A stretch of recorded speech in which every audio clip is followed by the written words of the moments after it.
One of the most exciting leagues in the world is starting back up, and I'm here to watch all of it. And it seems as though I'm not the only one pumped up, as in Brazil and around the world, Memphis Depay has made headlines with his antics in the State Cup final. And if you're not Brazilian and wondering what the State Cup is, basically in Brazil, these are kind of like preseason tournaments who decide who is the best football team in your given state. Since Brazil is absolutely massive and has many states, this competition used to be super important to decide who gets to play in the first division. Nowadays, it's kind of just like bragging rights, as you get to say you're better than your main rivals. And the most important and difficult one to win, in my opinion, is the Paulista, as this is the state with the biggest teams like Palmieras, Corinthians, Santos, and more. This is because they have the largest population of any state in Brazil. Anyways, Palmeiras would beat Sao Paulo in a close match to get to the final, where their opponent would be Corinthians, who had just beaten a Santos team who didn't have Neymar due to a hamstring injury. And honestly, this doesn't shock anybody at this point. As great of a player as Neymar is, he just can't stay healthy, and I'm sure Santos is going to suffer heavily because of it.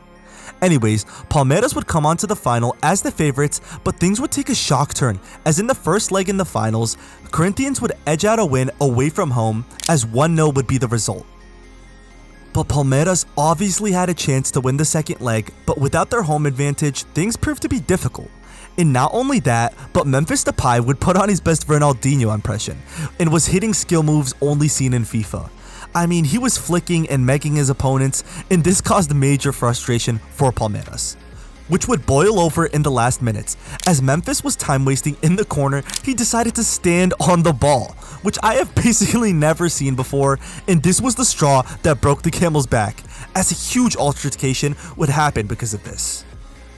As the Palmeiras players and Corinthians players would clash and push and shove each other, and both sides would actually receive red cards too, so they were both down to 10 men. But in the end, Corinthians were able to hold on and grab the state title, which they haven't won since 2019, so it's good to see them reclaim some silverware and stop Palmeiras' dynasty right now. And honestly, at this point, just give my guy, Memphis Depay, the Brazilian citizenship, as Corinthian fans adore this guy, and honestly, I like him a lot too.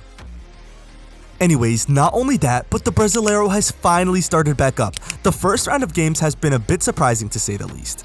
But what's not surprising is Cruzeiro's first game resulted in a win, and I told y'all in my last video, be patient with Gabigol, and he delivered big time when he scored in a 2-1 win over Mirassol.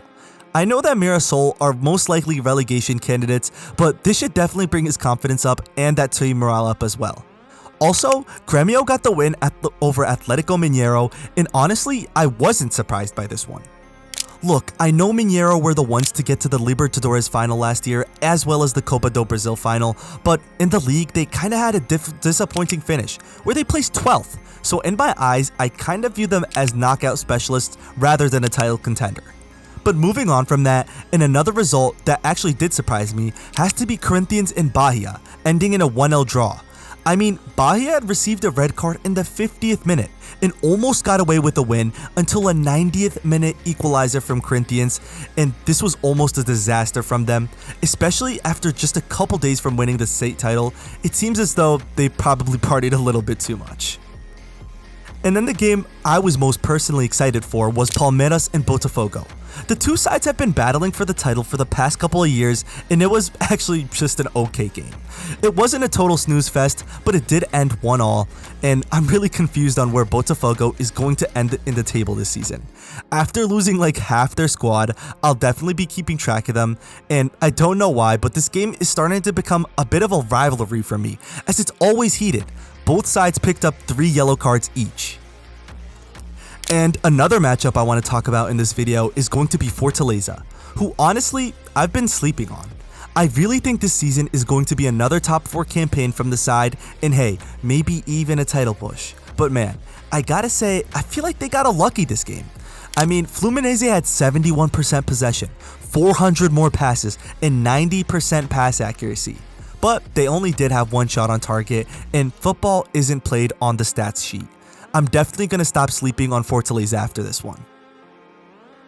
Alright, and I mean, Internacional is not a weak side by any means, but I really thought Flamengo would walk away with a win here, but they just couldn't get it done, and it ended in a 1-0 draw. Some of these results just gotta be teams getting back into that season form as it is, and it's just the first game, so we have so much more to see, and I'll definitely be making more videos as more games are played. But what do you guys think of this whole Memphis Depay situation? Was he doing too much? Let me know in the comments below, and don't forget to like and subscribe.